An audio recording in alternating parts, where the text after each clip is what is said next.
اليوم عابد فهد منتشرة له مقابلة حديثة مع زوجته ليبدي رأيه بالوضع الحالي والواقع الحالي في سوريا.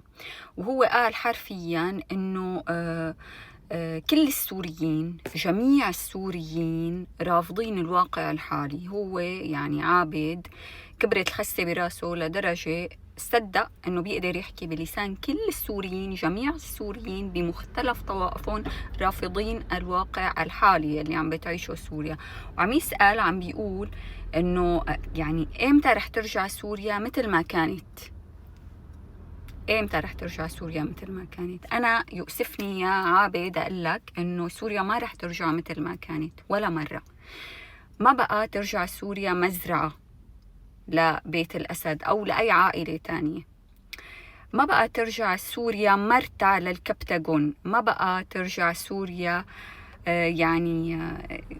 مرتع للدراما الرخيصة يلي كانت عم بتصير بآخر 14 سنة. وبتتذكر أنت وبتعرف. بتطلع زوجته العابد تطلع زوجته هيك بدها تصلح الوضع وبتقول يعني الإعلامية العظيمة الفهيمة الخارقة الحارقة، عرفتوا إنه لا، سوريا حاليا عم بتمر بشي مثل عالم البرزخ، عرفتوا. وواضح من كلامها إنه يعني تأمل تكون فترة مؤقتة حاليا أو فترة انتقالية. نحن نتمنى أنه تكون فترة انتقالية فعلا، ونشوف سوريا بمكان أفضل كتير كتير كتير من ما كانت عليه.